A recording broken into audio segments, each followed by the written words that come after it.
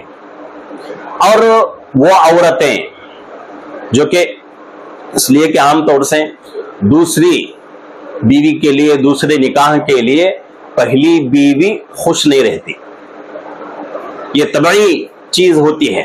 ایک زمانہ وہ تھا جبکہ ایک شوہر کی 2 بیویاں ہو جائیں، 3 بیویاں، 4 بیویاں ہو جائیں تو لوگ عورتیں خوش ہوتی تھیں. اب جو زمانہ چل رہا ہے زمانہ وہ نہیں ہے. ایک تو یہ ہے کہ بھئی دینداری نہیں. دینداری اگر ہے تو ہمارے دل، ہمارے دماغ وسعت والے نہیں ہیں. مسئلہ ہمیں معلوم ہے پھر بھی ہمارا دل دماغ اس کو قبول نہیں کرتا. ہمارے دل دماغ اتنے تنگ ہو چکے ہیں. تو ان مجبوریوں کی وجہ سے عورت کیا کرتے ہیں، عام طور سے دوسری شادی کی اجازت نہیں دیتی. شروع میں میں نے مسئلہ عرض کر دیا کہ دوسرا نکاح اگر کوئی آدمی کرنا چاہتا ہے، اس کو ضرورت ہے دوسرے نکاح کی، تو دوسرا نکاح کرنے کے لیے پہلے بیوی کی اجازت کی ضرورت نہیں ہے. ہاں پہلی بیوی کو اعتماد ہو کہ میرا شوہر دوسرا نکاح نہیں، تیسرا نہیں، چوتھا بھی کر لے تو میرا حق ادا کرے گا. یہ اعتماد ہونا ضروری ہے. اعتماد اگر ہے تو کوئی مذائقہ نہیں ہے، لیکن کوئی عورت اس کے شوہر کو دوسرے عورت کی ضرورت ہے، پھر بھی دوسرے عورت کی اجازت نہیں دیتی، یا پھر دوسری شادی پر لڑائی کرتی ہے، جھگڑا کرتی ہے، عورت پر کیس وغیرہ کراتی ہے، تو عورت اس معاملے میں گنہگار ہوگی. تو یہ جو ہے کچھ ضروری مسائل تھے، ضروری باتیں تھیں جو میں نے اس آیت مبارکہ کے تحت عرض کر دیا ہے. تو آگے انشاءاللہ ہمارے سامنے مہر کے بارے میں بات آئے گی. تو جیسا کہ میں نے گزشتہ مجلس میں عرض کیا تھا، گزشتہ ویڈیو میں، کہ ہمارا ایک نظام بنا ہوا ہے کہ جمعہ کے دن جمعے کا بیان اپلوڈ کر دیا جائے گا، ہفتہ چھٹی رہے گی، اتوار کو تفسیر قرآن پاک ہوگی، وہ ویڈیو اپلوڈ کر دی جائے گی، پیر چھٹی رہے گی، منگل کو ایک خاص ٹاپک کے اوپر، کوئی بھی ٹاپک ہو، آپ میں سے کوئی بھی ہمیں جو ہے مشورہ دے سکتے ہیں کہ بھئی ایک ٹاپک کے اوپر جو ہے آپ کچھ کہیں تو بہتر رہے گا. ایسا اگر کوئی ٹاپک ہو یا پھر کوئی اور ٹاپک آپ کی طرف سے نہیں بلکہ ہماری طرف سے ہمارے ذہن میں آ گیا، اس کے بارے میں اگر کہیں گے تو بہتر رہے گا. ایسا کوئی ٹاپک ہمارے سمجھ میں آ گئی تو اس ٹاپک کے اوپر انشاءاللہ منگل کو ایک ویڈیو اپلوڈ کر دیا جائے گا. اس کے بعد بدھ کا دن چھٹی رہے گی، جمعرات کو مسائل کی مجلس رہے گی. اس ہفتے سے انشاءاللہ یہ نظام جاری رہے گا. اللہ رب العزت سے دعا ہے کہ اللہ رب العزت ہم تمام کو قرآن کے احکامات کو سمجھنے کی اور ان احکامات کے مطابق عمل کرنے کی اللہ ہم سب کو توفیق عطا فرمائے. آمین. وآخر دعوانا ان الحمد للہ رب العالمین. السلام علیکم ورحمۃ اللہ وبرکاتہ.